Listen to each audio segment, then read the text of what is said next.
Hello. This lecture will cover pages 292 through 297 of my lecture notes. Please print those pages out and have them in front of you as I present this lecture on MSI Logic Circuits, Chapter 9, Part C, Multiplexers. If you take a look at page 292 in your lecture notes, we're going to talk about multiplexers and demultiplexers. The first lecture here is going to be on multiplexers.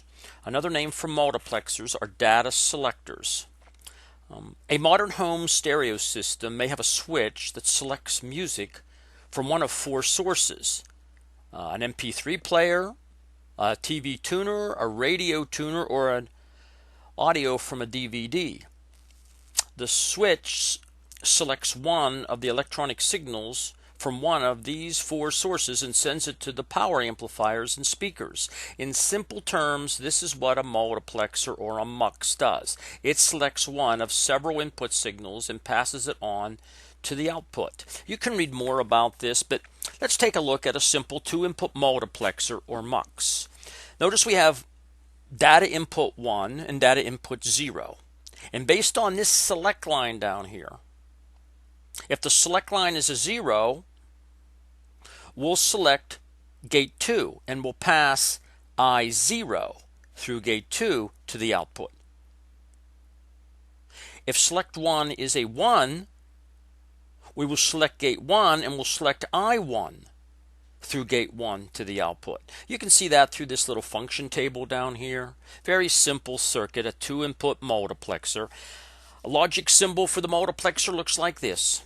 There's our two inputs. One of these two inputs gets passed to the output only if this, based on the select line. Now, based on this select line, this is called a 2-to-1 multiplexer.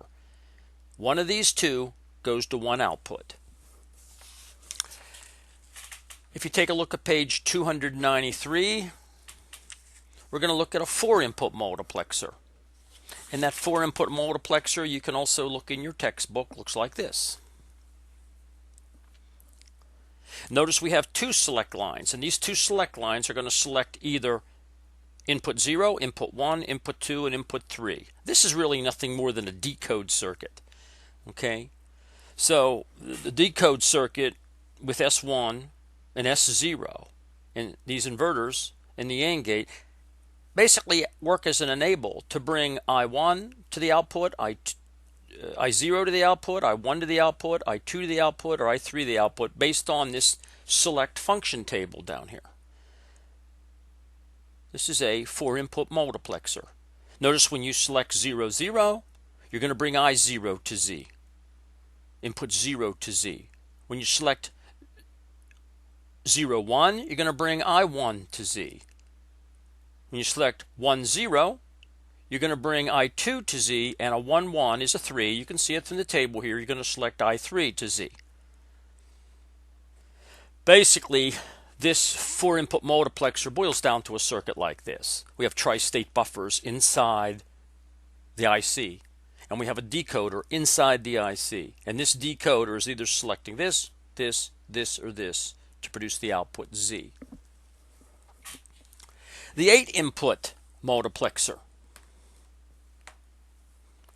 Turn to page 294 in your lecture notes.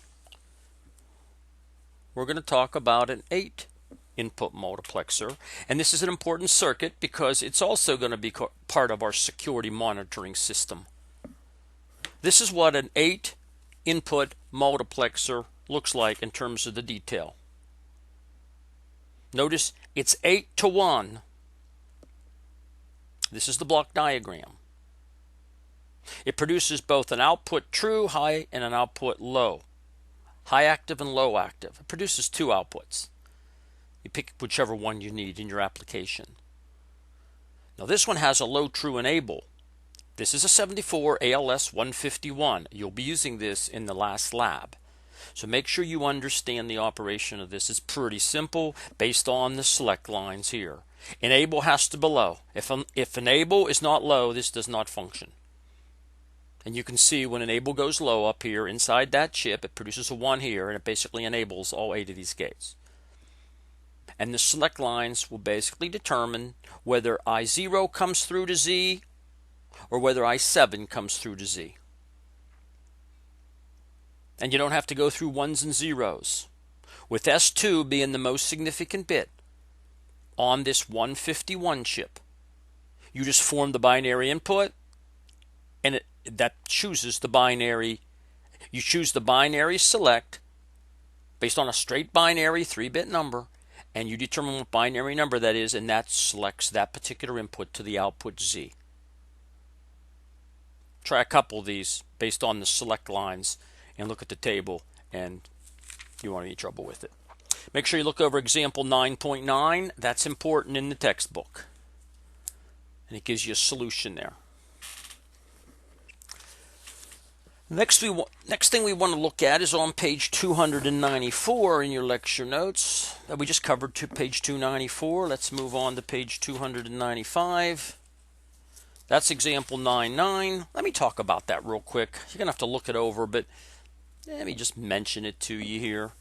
What we're basically doing is we're taking two 8-to-1 multiplexers, two 74-151 chips, and we're tying them together to make a 16-to-1 multiplexer. Basically, here's our data lines starting down here, I0 through I7, and the next one, I0 through I7. This is I0 through I7. This is going to be I8 through I15, data 15. That's your data in. One full byte of data coming in. Based on these select lines, S0, S1, S2, and S3, you'll choose one of these 16 to be passed on to X. If you take a look at S0, S1, S2, they go to the select lines of both chips, so they're going to choose either I1 through I7 on both of these chips at the same time. But S3, if it's low, it's going to choose this chip, and if S3 is high, it's going to choose this chip. So S3 select line, the S3 select line either chooses this mux here for the high order bits, if you will, or this mux here for the lower order bits. Make sure you understand that circuit. Like I said, it is example 9.9. What about a quad 2 input mux? We talk about the quad 2 input mux on page 296. And then we mention it on through page 297. Example 910. Look over example 910. It talks about the 74-157 chip. Notice on the 74-157, it only treats two nibbles, so you'd have to put two of these integrated circuits together to be able to pass a full byte from an input to an output. So this is a quad 2 input mux. Let's take a look at the insides of the circuit. Notice you have a select and you have your enable. Well, the enable has to be low in order for this thing to work. And all the select line does, it's either going to select your I1A through I1D, or it's going to select your I0A through I0D. Just by enabling the gates here. This select line just enables these gates with that enable. But the select line chooses one of these inputs up here. One nibble. One of these nibbles go down to this, and another of these nibbles go down to here based on the select line. And there's a function table that describes it.